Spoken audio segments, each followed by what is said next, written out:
Okay, let's jump right in. Because what we're diving into today is pretty striking. We're talking about the authorization of U.S. troops inside an American city. Yeah, Portland, Oregon. Yeah.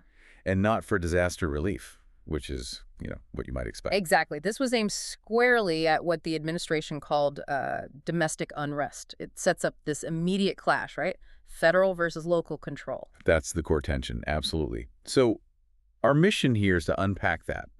We're looking at why the feds said they needed to go in, the specific words they used, which are really key. Definitely. And how that lines up, or maybe doesn't line up, with what was actually happening on the ground in Portland, according to local sources and data. And the information we're using, it comes from a pretty focused news report covering that initial announcement and the immediate reaction. So by the end of this, you, the listener, should really get a handle on these two competing stories about what was happening and why full force was deemed necessary.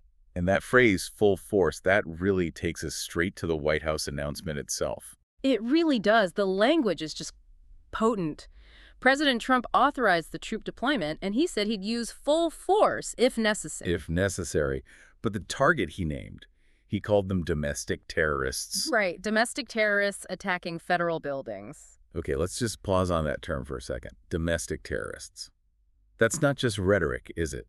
It's a specific classification with legal and political weight. It completely reframes the situation. It's not protesters anymore or even rioters. It's enemies of the state, essentially. Exactly. And the justification zeroed in on attacks against the U.S. Immigration and Customs Enforcement building, the ICE facility there. Yeah, that was the specific flashpoint mentioned. But then look at the broader directive he gave the Department of Defense. What was that specifically? He told them to provide all necessary troops to protect war-ravaged Portland. War-ravaged Portland. Wow. That phrase, that's doing a lot of heavy lifting right there. How do you mean? Well, it's not just describing a situation, it's trying to define it for the whole country. If you accept that Portland is war-ravaged, then sending in troops, even armored vehicles, maybe doesn't seem so extreme after all. It kind of normalizes it. It paints this picture of absolute chaos, needing a military solution. And you can't ignore the timing either. This came right after that September 10th assassination of Charlie Kirk, the conservative activist. Right, and the administration had really been ramping up its language against the radical left, blaming them for political violence. So this deployment looks like a very visible follow-through on that rhetoric, a physical crackdown. Yeah, it connects the dots, and we even heard the president previewing it, didn't we, from the Oval Office. That quote, yeah, we're going to get out there and we're going to do a pretty big number on those people in Portland. A pretty big number. That doesn't sound like just protecting a building. It sounds like making a statement. It suggests a show of force, maybe aimed beyond just Portland itself. And critically, even with all this strong language, this immediate order, the White House didn't give specifics right away. No troop numbers, no timeline. So maximum force authorized, but the details were fuzzy, leaving everyone guessing. Exactly. And that kind of uncertainty, plus the war-ravaged label, well, it seems almost designed to provoke a reaction, especially given how the city officials felt about it. Which brings us to the local response, because it wasn't just quiet disagreement. It was immediate, strong pushback. Yeah, the mayor, Keith Wilson, he confirmed federal forces were already showing up. Armored vehicles, federal agents. His words were blunt. He said, "We did not ask for them to come." That's a direct challenge. And he added they were there without clear precedent or purpose. That phrase really stands out. Without clear precedent or purpose. Okay, what's the underlying issue there? Is it just political disagreement or something more fundamental? Well, think about basic governance, right? Policing, maintaining order on city streets, that's usually state and local business. That's the whole idea of local police power. Right. Under the 10th Amendment, yeah. So while the feds can protect their own property, like the ICE building, sending troops onto city streets against the wishes of the mayor, that feels like a major overstep to the local government. The mayor's essentially saying, you're interfering and we didn't call for help. Right. It frames the federal action itself as the problem, not the solution. Right. And we should note, the source mentions Governor Tina Kotek's office hadn't commented immediately, but the city leadership. Unequivocal, no.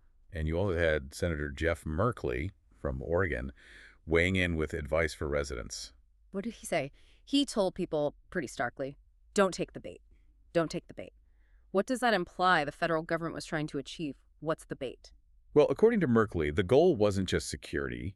He believed the feds wanted to create an engagement that will lead to conflict. So the local view, or at least his view, was that this was a provocation designed to create clashes. Exactly. Create images that would then justify the president's war-ravaged description and the need for the intervention in the first place. A self-fulfilling prophecy, maybe. Which brings us right back to that core question. Was Portland actually war-ravaged? Because the data cited in our source seems to tell a very different story. This is really where the narratives collide head-on. The source points to a Major Cities Chiefs Association report. Oh. And it found that violent crime in Portland actually dropped 17% in the first half of 2025, compared to the same time last year. Wait, dropped 17%. That's a significant decrease, especially after the crime spikes lots of cities saw post-pandemic. It's a huge drop, and it directly contradicts the idea of a city spiraling out of control, doesn't it? Completely. And were there other signs mentioned? Yeah, the source also mentions that downtown Portland saw less homelessness, and get this, it's busiest summer for pedestrian traffic since before the pandemic even started. Busiest summer traffic, so people were coming back downtown, businesses were active. Measurable signs of life, of recovery. Not exactly the picture of a war zone. So you've got the White House calling it war-ravaged, needing troops, and the city's own data showing a 17% drop in violent crime and bustling downtown streets. The gap is just enormous. It really is, and it makes you ask, okay, what's the real objective here? If it was just about crime, wouldn't local leaders be pointing to that 17% drop as proof their strategies were working? Instead of pushing back against federal help? Right, and the source also clarifies that the recent protests, the ones happening right then, were pretty localized, mostly near that specific ICE building, not all over downtown like in the past. But to be fair, the source does say officials noted recent injuries to both protesters and federal agents near that facility. Absolutely. There was conflict happening, focused on that federal building. That gives the administration the hook, the technical justification for saying they need to protect federal property. But the language used, war-ravaged domestic terrorists, seems to paint the entire city with that brush based on a very localized issue.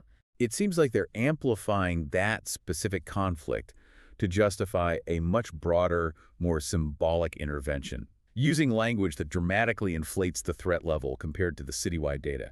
And this isn't the first time Portland has seen this kind of federal presence, is it? There's some history here? No, not at all. Oh. You have to remember 2020 during the big racial justice protests. Right. That was hugely controversial. Federal agents and unmarked fans. Exactly.